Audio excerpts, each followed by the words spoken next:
Dans les années 1200, il y avait un empire du Mali.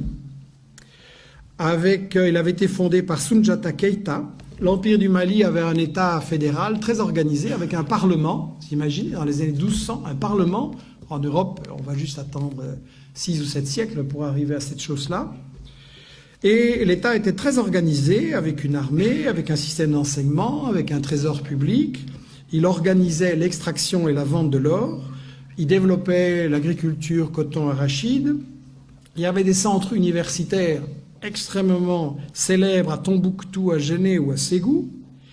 Et un des successeurs de Keïta, Boubacar II, 2 siècles avant Christophe Colomb, a lancé 2 expéditions maritimes pour découvrir l'Amérique. Donc, pour des gens qui ne sont jamais entrés dans l'histoire, c'est pas mal. Et en fait, ce qui est intéressant, c'est que donc, il y avait toute une économie en Afrique et au Mali. Il y avait une économie avec un commerce, des caravanes qui remontaient de la Gambie, donc de l'ouest de l'Afrique jusqu'à la Méditerranée. C'était effectivement contrôlé, organisé par les Touaregs. C'était un commerce extrêmement prospère.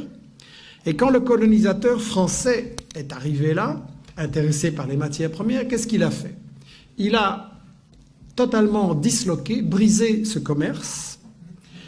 Pour gérer le commerce et l'économie, il a importé des Libanais et des Grecs. Et ensuite, la grande démocratie française, qu'est-ce qu'elle a fait? Elle a assassiné des milliers de professeurs de langue arabe. Pourquoi? Parce que ce commerce entre toutes ces régions et tous ces pays, quand vous faites du commerce, vous avez besoin d'une langue que tout le monde comprend. Aujourd'hui, c'est l'anglais. Vous voulez faire du commerce, c'est l'anglais. Et à ce moment-là, c'était l'arabe. Et donc, si on voulait détruire ce commerce et que tout soit pour l'exportation vers la France, on a massacré des milliers de professeurs d'arabe à l'époque.